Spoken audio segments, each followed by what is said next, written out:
C'était un volcan. C'était de toute évidence une forte personnalité.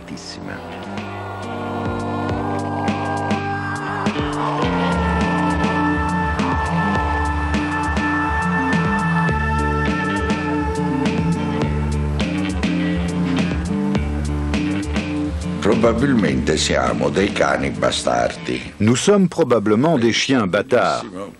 Comme vous le savez, un chien de race avec un merveilleux pédigré est beau à voir, mais plutôt stupide sur le plan de ses réactions canines. Par contre, le bâtard des rues, lui, est très intelligent. Il comprend instantanément ce qu'il y a à comprendre.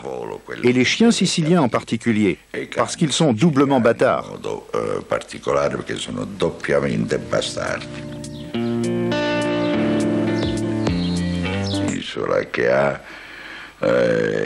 La Sicile est une grande île qui a subi au moins 13 dominations et a dû constamment s'adapter à des cultures et des civilisations différentes, en assimilant à chaque fois le meilleur comme le pire. Je crois que cette faculté d'adaptation permanente a eu des conséquences sur notre ADN.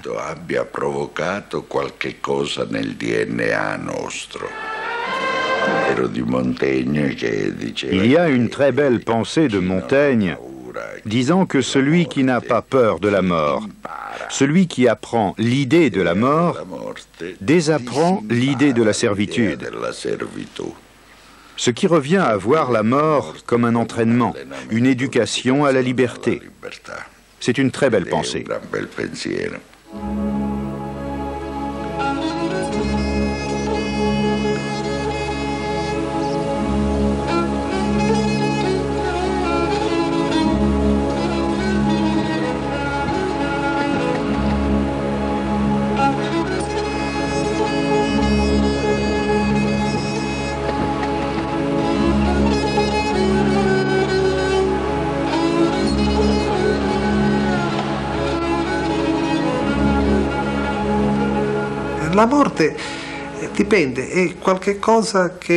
La mort, selon les cas, est une chose qui peut tout effacer ou faire revivre grâce au souvenir.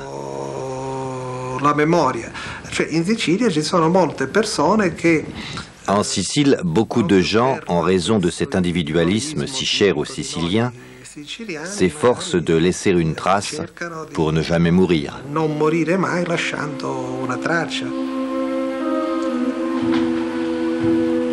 Enzo Cammarata, baron d'Enna, un mythe dans le monde de la numismatique. Enfant, il s'intéresse déjà aux pièces antiques grecques. Il devient célèbre en 1973 à 25 ans. Lors d'un congrès à Zurich, il démontre de façon peu orthodoxe qu'une des pièces considérées comme fausses par les grands experts en monnaie est en vérité un original précieux. Quand une monnaie est authentique, l'argent est cristallisé. Tout objet ancien, s'il est authentique, est cristallisé. Par conséquent, il ne plie pas, il casse. Si vous voulez, je vous en fais la démonstration.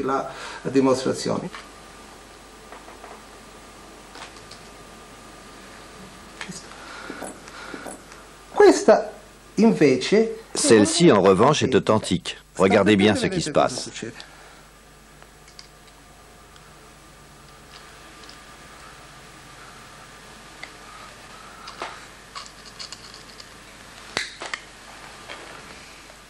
Elle casse, elle ne plie pas.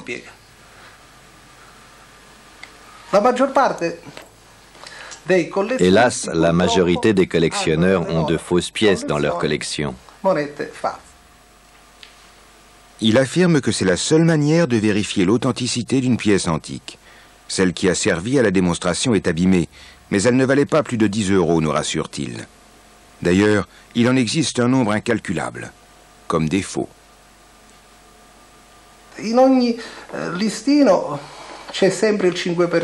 Chaque collection contient 5% de fausses monnaies. Lors des congrès numismatiques, 70 à 80% des pièces en vente sont fausses. Comme elles sont parfaites, ça passe. C'est la preuve qu'il n'existe pas de choses vraies ou fausses, mais seulement des choses qui se vendent ou ne se vendent pas. Le monde regorge de faux et leur commerce est florissant. Depuis qu'il a porté haut ses couleurs à Zurich, le baron ne fait plus que de courts passages dans son palais d'Enna, bâti 1000 mètres au-dessus du niveau de la mer, au cœur de la Sicile. Son nom se répand comme une traînée de poudre. Ses expertises sont recherchées dans le monde entier. Elles englobent bientôt tout le spectre de l'art antique sicilien. Cependant, il reconnaît aussi la valeur inestimable d'un faux exceptionnel. Il doit être parfait et tel que la plupart des experts se laissent berner. Pour Cammarata, le sculpteur d'Ossena fut un maître en la matière. Il connaissait parfaitement les techniques des différentes époques artistiques. Il était inconnu de son vivant comme il se doit pour un faussaire. Ce livre a été publié après sa mort à l'initiative de ses héritiers. Il démontre que bon nombre de ses créations sont exposées dans les grands musées, comme cette sculpture au Metropolitan Museum of Art de New York. Certaines statues antiques, fausses, ont aujourd'hui plus de valeur même que les originaux. Infatti, Michel-Ange a commencé très jeune à faire des faux. Anche fare dei falsi. Infatti ci fu un putto, Il y a un puto, par exemple, qui a été réalisé comme s'il était romain et a été vendu pour une œuvre de la période romaine au cardinal Riario. La valeur d'une œuvre dépend de l'angle sous lequel on la regarde. L'écrivain sicilien Luigi Pirandello a écrit « Je suis celui que vous croyez que je suis. Les choses sont comme elles vous paraissent être. » Cela semble aussi être vrai dans le monde du marché de l'art, où les objets se vendent ou non. Mais cette devise recouvre également la complexité de la société sicilienne.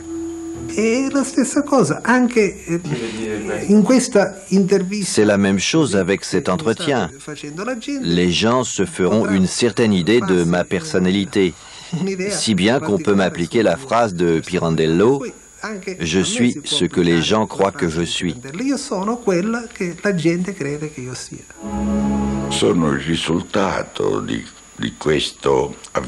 Pour moi, c'est le résultat de cette alternance de cultures diverses. Car l'excentricité ne concerne pas juste certaines classes sociales déterminées. Elle traverse toutes les classes.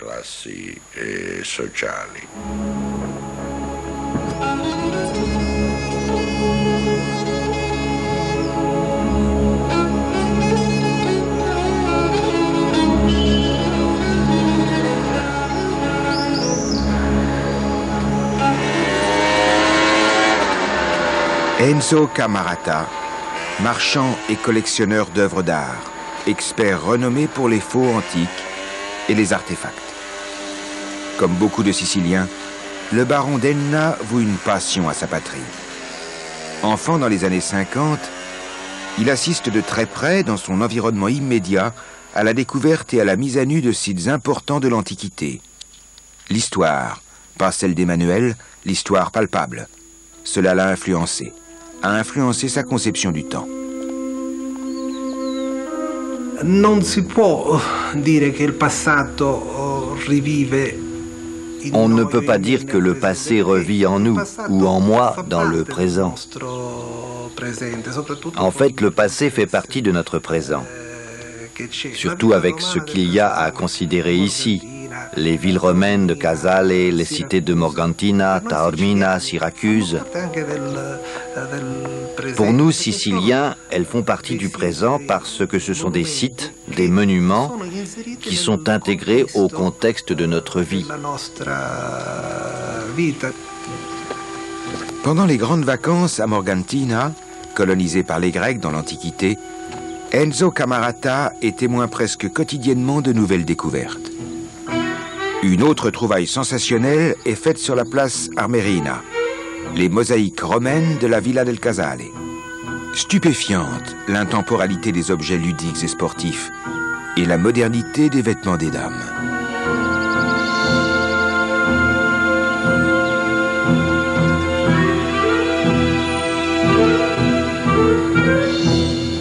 Chiaramente si sentiva coinvolto in questo Évidemment, on se sentait concerné par tout cela et par cette volonté quasi spasmodique de mettre au jour ce qui était considéré alors comme la plus belle villa du monde.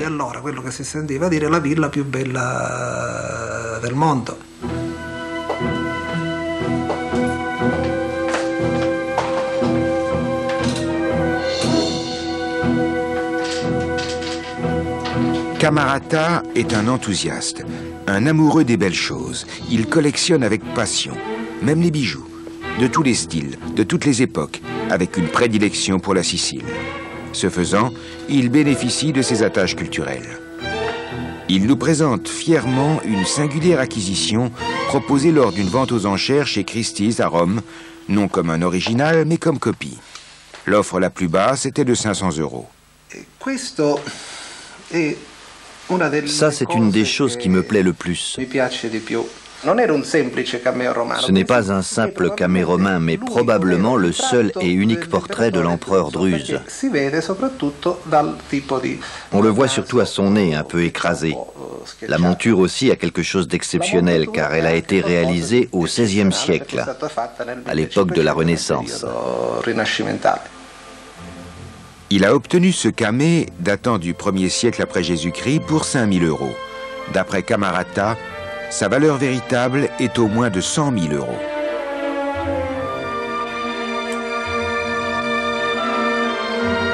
Son palais abrite l'une des collections les plus extraordinaires et les plus originales d'œuvres d'art et de curiosités. Le cabinet des merveilles d'un homme qui voit le monde comme une gigantesque collection dans laquelle aucun objet n'est indigne de prendre place, une fois qu'il a éveillé son intérêt. Souverain, le baron se donne toute latitude. Les objets les plus contradictoires se côtoient. Œuvres artistiques diverses, époques et styles variés. Et pourtant, une forme représente pour lui la beauté absolue, la perfection. La sculpture de marbre. Une en particulier, encore jamais montrée au public, et encore moins à des caméras de télévision.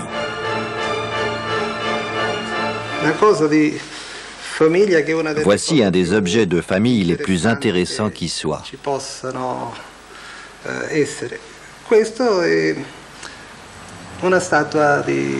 C'est une statue de Michel-Ange. C'était une fontaine qui a probablement disparu lors de la mise à sac de Rome en 1512. On voit parfaitement que c'est un Michel-Ange au détail. Ces entailles-là. Ces petits points.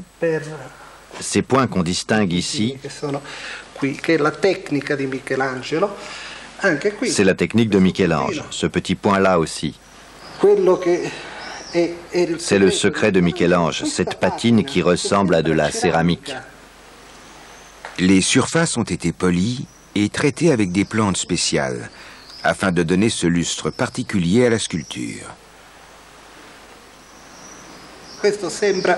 On dirait un puteau romain. Michel-Ange a commencé sa carrière de sculpteur en faisant des faux. Enzo Camarata a créé son île, son Olympe de l'art au cœur de la Sicile, avec des livres savants rares. Il y a aussi rassemblé des œuvres qui ont quelques milliers d'années derrière elles. Leurs concepteurs ont laissé une trace, comme les architectes des villes de l'Antiquité. Le baron cite volontiers le philosophe Empédocle. Celui-ci disait, en parlant d'Agrigente, à l'ouest de la Sicile, « Ils mangent comme s'ils devaient mourir demain, et ils bâtissent comme s'ils voulaient vivre pour l'éternité. » Cette phrase, qui a plus de 2000 ans, est très actuelle.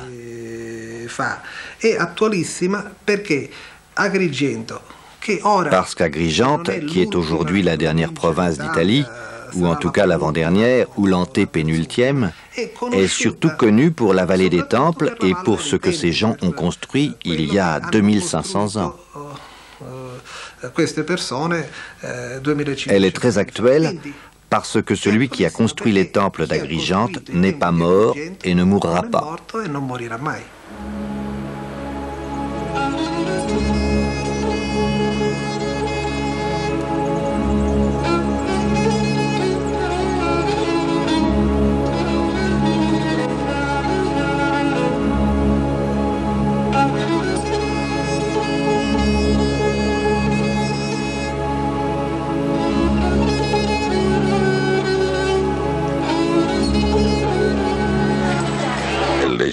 Je crois que la force de l'excentricité est un type de regard tourné vers l'intérieur, qui a des manifestations excentriques pour ceux qui le regardent de l'extérieur. Mais à l'intérieur, l'excentricité est une force de cohésion et une force de caractère.